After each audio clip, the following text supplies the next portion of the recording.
goat story. दो बकरियों की कहानी. There were two goats. दो बकरियां थीं.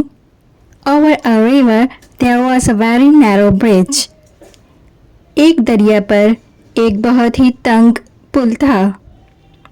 One day a goat was crossing this bridge. एक दिन एक बकरी इस पुल को उबूर कर रही थी. Just at the middle of the bridge, पुल के एंड वस्त में, he met another goat. उसकी मुलाकात एक और बकरी से हुई. There was no room for them to pass. उनके गुजरने की गुंजाइश नहीं थी या जगह नहीं थी. रूम का मतलब कमरा होता है, मगर हम यहाँ जुमले की ट्रांसलेशन की मुनासबत से हम अल्फाज इस्तेमाल करेंगे. जगह. गो बैक, वापस जाओ. Said one goat to the other, एक बकरी ने दूसरी से कहा. There was no room for both of us, हम दोनों के लिए कोई जगह नहीं है. Why should I go back, मैं वापस क्यों जाऊँ. सेड द अदर गॉट, दूसरी बकरी ने कहा.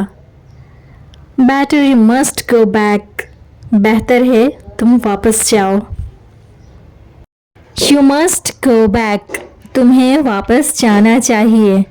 सेड द फर्स्ट गॉट, पहली बकरी ने कहा. Because I am stronger than you, क्योंकि मैं तुमसे ज़्यादा ताकतवर हूँ. Last line.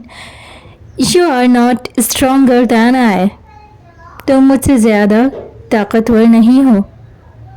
Said the second got, दूसरी बकरी ने कहा. We will see about that, हम इसके बारे में देखेंगे.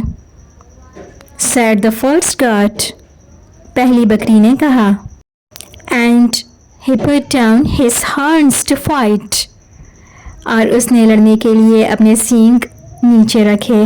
पुट डाउन नीचे रखने को कहते हैं, हॉर्न्स सींग को कहते हैं, और फाइट लड़ने को कहते हैं. स्टॉप, रुको. सेड द सेकेंड गॉट, दूसरी बकरी ने कहा. Next.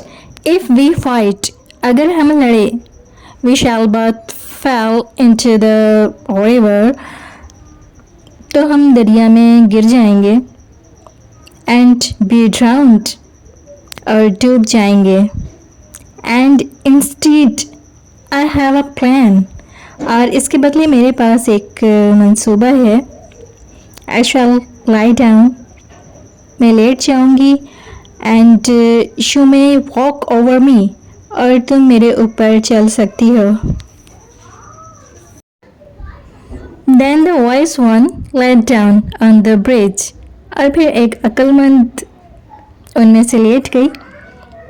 And the other goat walk highly over him, और दूसरी बकरी उसके ऊपर चल पड़ी.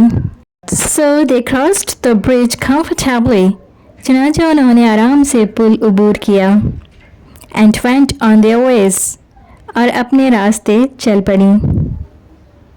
Thanks for watching. Please don't forget to like, subscribe and share. Stay connected with Learn English with Sana Farhan. So long.